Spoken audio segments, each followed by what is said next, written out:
സുഹൃത്തുക്കളെ, സഹോദരങ്ങളെ, അപ്പോൾ ഇന്ന് വീഡിയോ ഇടാൻ കാരണം തത്വമായി ഒരു പൊട്ടൻ, ഒരു വിഡ്ഢി എപ്പോഴും അവിടെ വന്നിരുന്ന് വർഗീയ പരാമർശങ്ങൾ നടത്തുകയും വർഗീയ വിഷം ചീറ്റുന്നതാണ്. അവൻ നേരത്തെ വേറെ ഏതാ ചാനലിലായിരുന്നു, ഇപ്പം എന്തായാലും തത്വമയി എന്ന് പറയുന്ന ഒരു ചാനലിലാണ് വർക്ക് ചെയ്യുന്നത്. എന്തായാലും ശരി, അങ്ങനെ RSSനെ അങ്ങ് പുകഴ്ത്തുകയാണ്.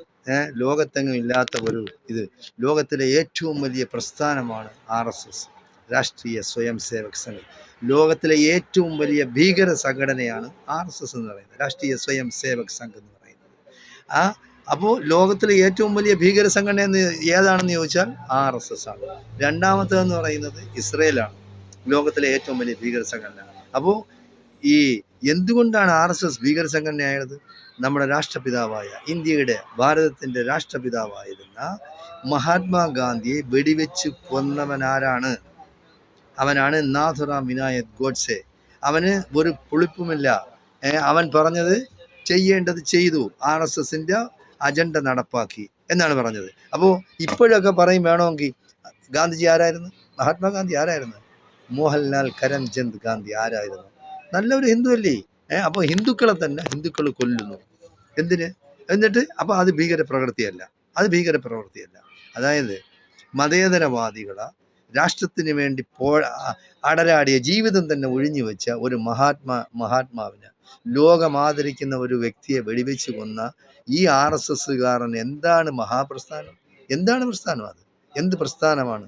ഭീകര സംഘടനയാണ്. അപ്പോൾ അതിന് പറയാൻ ഇവിടെ പലർക്കും പേടിയാണ്. കാര്യം മോഡിയാണ് ഭരിക്കുന്നത്. അപ്പോൾ അവർ പല സമയത്ത് പല യോഗങ്ങൾ സംഘടിപ്പിച്ച് പറഞ്ഞിട്ടുണ്ട്, RSS ഇവിടെ അധികാരം പിടിക്കും, ഇന്ത്യ. ആളുകളെ പുച്ഛിച്ച് തള്ളിയിട്ടുണ്ട് ആ സമയത്തൊക്കെ. അപ്പോൾ ഇവരുടെ അജണ്ട നടപ്പാക്കുന്നത് എങ്ങനെയാണ്? മതേതര ശക്തികളെ കൂട്ടുപിടിക്കുക, പിന്നെ കള്ളവും കാപട്യവും പ്രചരിപ്പിക്കുക, വർഗീയ വേർതിരിവുണ്ടാക്കുക. അങ്ങനെ ചതിയിലൂടെയും വഞ്ചനയിലൂടെയാണ് ഇന്ത്യ മഹാരാജ്യത്തിലെ ഭരണം പിടിച്ചത്.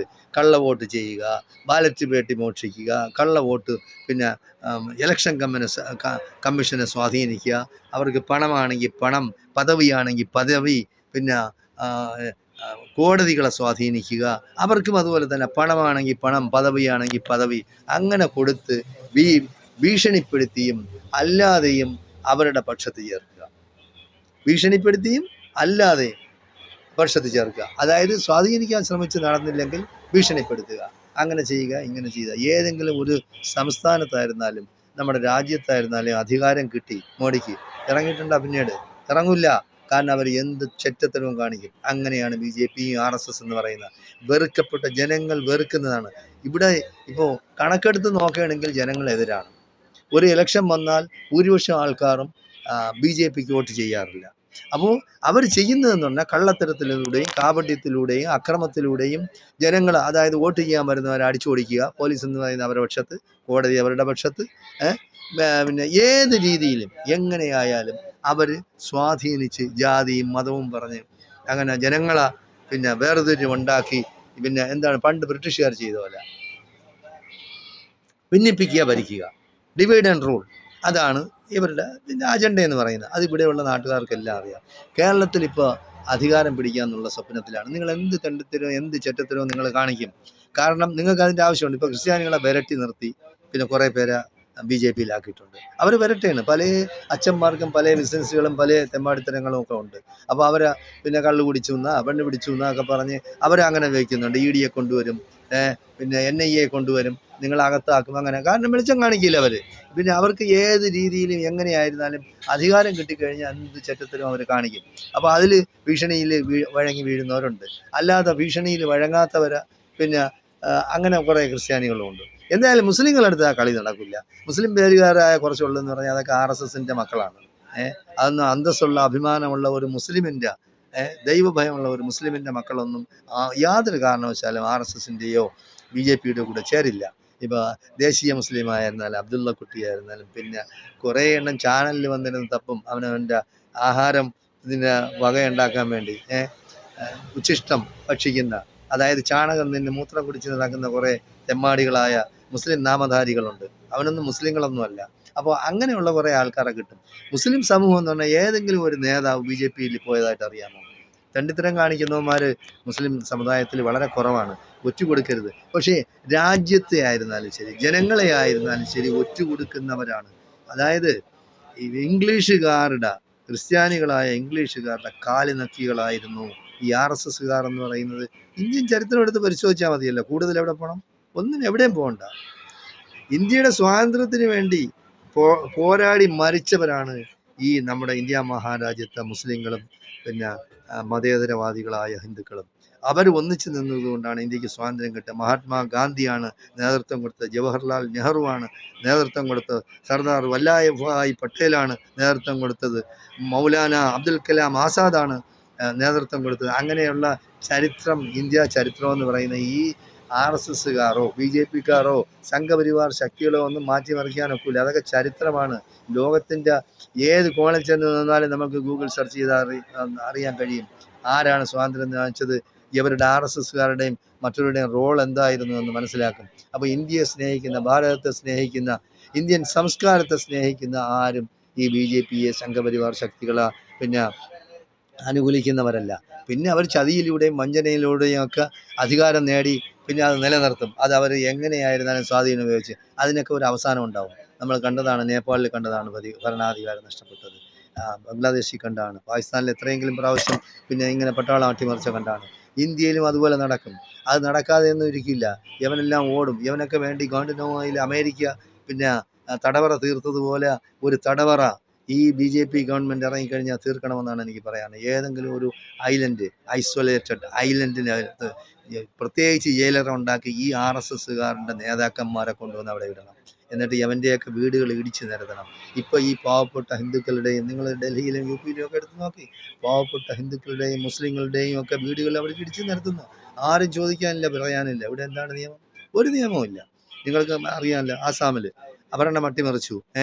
എവിടെയൊക്കെ അവർക്ക് അട്ടിമറിക്കാനൊക്കെ പൈസ കൊടുത്താണെങ്കിൽ പൈസ കൊടുത്തു, സ്വാധീനിച്ച് അങ്ങനെ ഭീഷണിപ്പെടുത്തിയാണെങ്കിൽ ഭീഷണിപ്പെടുത്തി.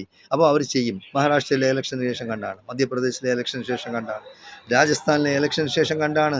അപ്പോൾ ഇവിടെയൊക്കെ എന്ന് പറയുന്നത് പിന്നെ ഏത് മണിപ്പൂരിലായിരുന്നാലും കണ്ടതാണ് നമ്മൾ.